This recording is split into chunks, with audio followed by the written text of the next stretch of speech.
Bonjour à tous et bienvenue dans votre nouveau magazine consacré à l'entreprise de demain. Tout de suite, le sommaire.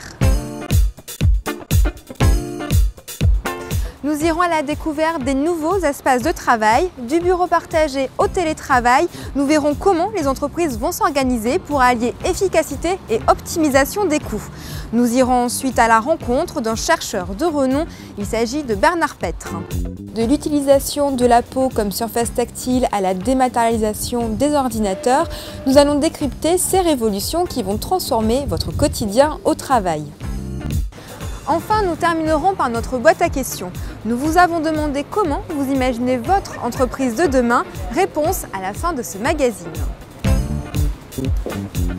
La recherche de solutions innovantes dans l'aménagement des espaces de travail est une réalité.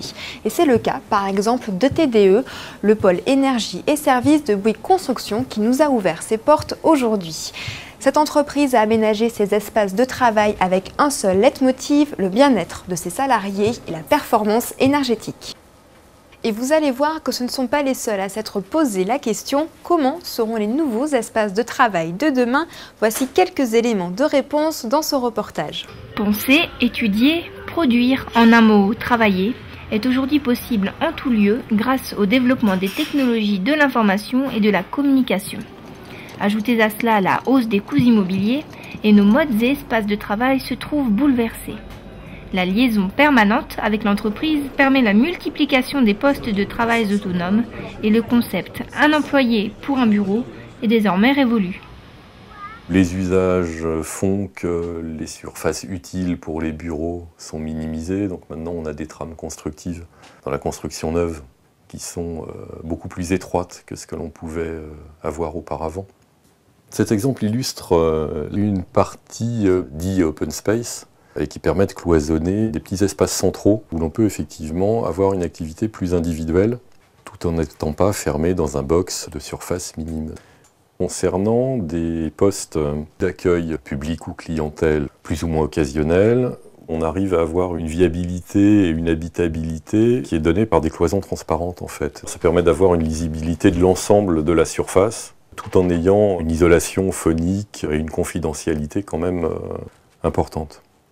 En réponse au télétravail proposé par presque un quart des entreprises françaises, de nouveaux concepts visant à améliorer la vie du télétravailleur se font jour. Le bureau de jardin est l'un d'entre eux, si jardin vous possédez bien sûr. Les bureaux de jardin, c'est un tout nouveau concept en France en fait, dont le but est de proposer de nouveaux espaces de travail, intégrables directement dans les jardins des particuliers et qui permet à tous les télétravailleurs d'exercer leur activité professionnelle en dehors des locaux traditionnels de l'entreprise. Donc l'avantage pour les entreprises de proposer ce type de solution à leurs salariés, c'est avant tout de rassurer les managers sur les conditions de travail des télétravailleurs.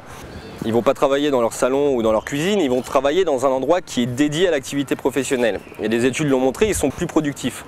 Au-delà de ça, il y a la valeur également éthique, avec tous les enjeux du développement durable et les aspects social, environnemental et économique qu'ils vont pouvoir intégrer dans leur stratégie de développement. En attendant d'égaler la science-fiction et de pianoter sur des écrans aériens, le nouvel aménagement des espaces de travail devrait apporter plus de souplesse aux entreprises. Les possibilités sont nombreuses, reste à faire les bons choix. Les espaces de travail ne seront pas les seuls éléments à transformer l'organisation d'une entreprise. Les nouvelles générations sont en attente de nouveaux repères. Et c'est avec Bernard Petre, ce chercheur spécialisé sur les questions liées à la culture d'entreprise et à l'évolution des mentalités, que nous allons en savoir un petit peu plus. Voici son interview. Les nouvelles générations, quel rapport au travail?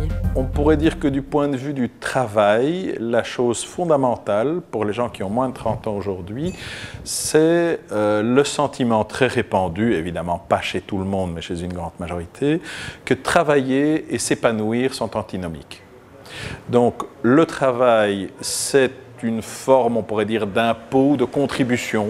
Il faut que je donne un certain nombre d'heures au système pour que le système me donne un salaire et ma vraie vie, c'est-à-dire mon épanouissement, découvrir qui je suis, inventer mes valeurs, etc., ça se passera dans la vie privée. Donc ça, c'est vraiment la perception avant d'entrer sur le marché du travail. Donc le premier défi pour les entreprises, c'est de lever ce mur qui est dans l'entreprise. Je viens gagner de l'argent, mais je ne m'épanouirai pas. Comment les motiver ? Je pense que la première chose, la motivation se joue au niveau de la personne et pas du statut. Or, le modèle éducationnel conduit chacun à être le plus unique possible, le plus spécifique possible. L'épanouissement, c'est personnel à chacun, ça ne peut pas être pour deux personnes le même.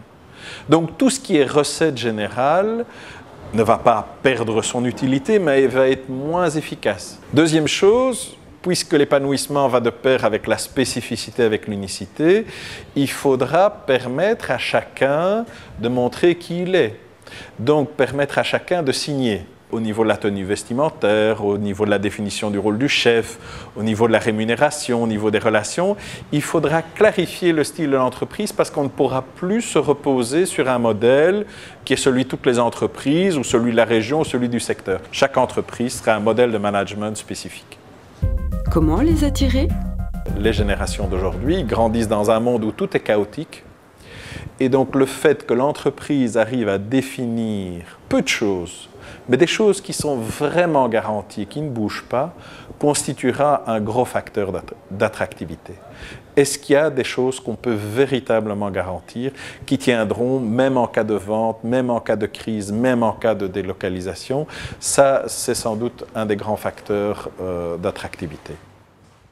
La nouvelle génération va donc amener les managers à changer leur mode de fonctionnement, mais l'arrivée massive des nouvelles technologies va aussi transformer le quotidien des entreprises. Alors si le Skinput, le Sixsense ou encore le Surface Computer ne vous disent rien, c'est le moment de les découvrir. Présentation dans notre rubrique Vue sur le web. Le smartphone, la télévision en 3 dimensions ou encore la tablette tactile, voici quelques-unes des innovations qui sont arrivées sur le devant de la scène pendant cette année 2011. Vous pensiez avoir tout vu, en voici 3 qui vont transformer votre façon de travailler. Si votre entreprise est en train d'équiper tous ses salariés de smartphones, bientôt c'est un tout nouvel outil qui vous permettra d'être en communication avec vos clients ou d'envoyer des mails. Appelé Skinput, le principe est d'utiliser la peau comme une nouvelle surface tactile. Le procédé est simple, un appareil installé sur notre bras analyse le son produit par les mouvements sur notre peau. Ce petit bijou de technologie permettra aux entreprises d'accroître leur réactivité. Mais pour le moment, nous en sommes qu'au prototype.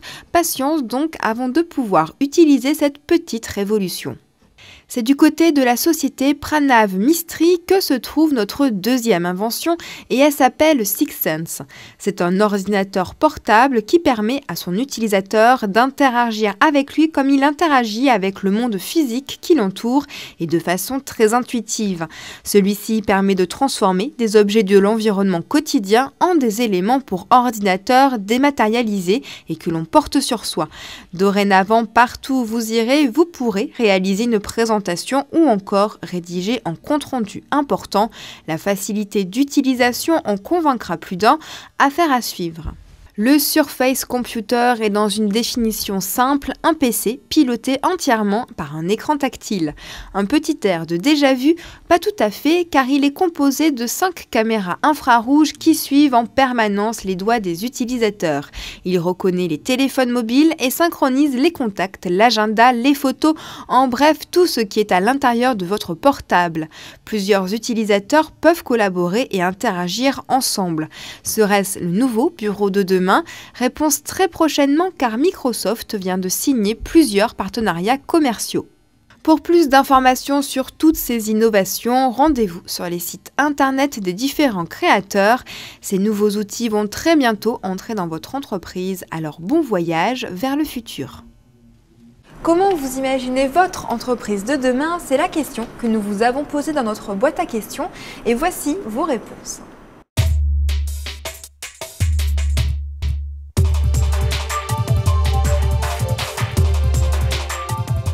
Une entreprise civile avec des valeurs collectives.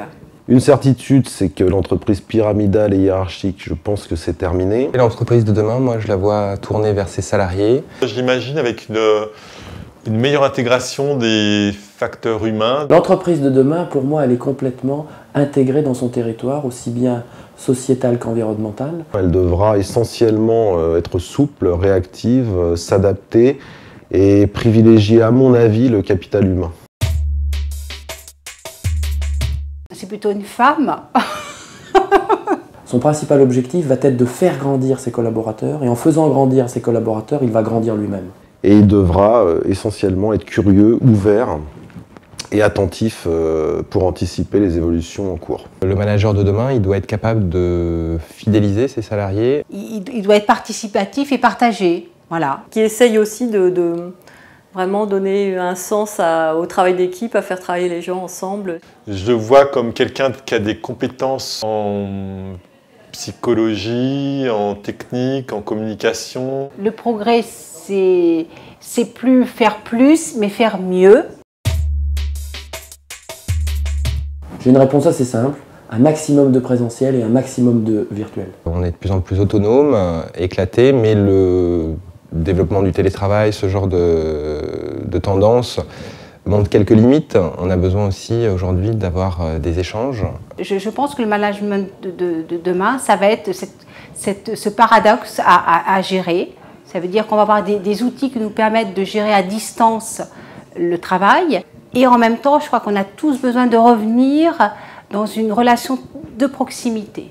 Je pense que ça va un peu s'uniformiser dans le sens où il n'y aura plus vraiment des distinctions entre ce que fait un Français, un Européen, enfin, et un Américain. Donc il y aura peut-être une plus grande communication justement entre les gens.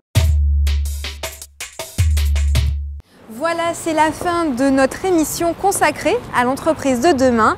Merci à vous de l'avoir suivi et à très bientôt.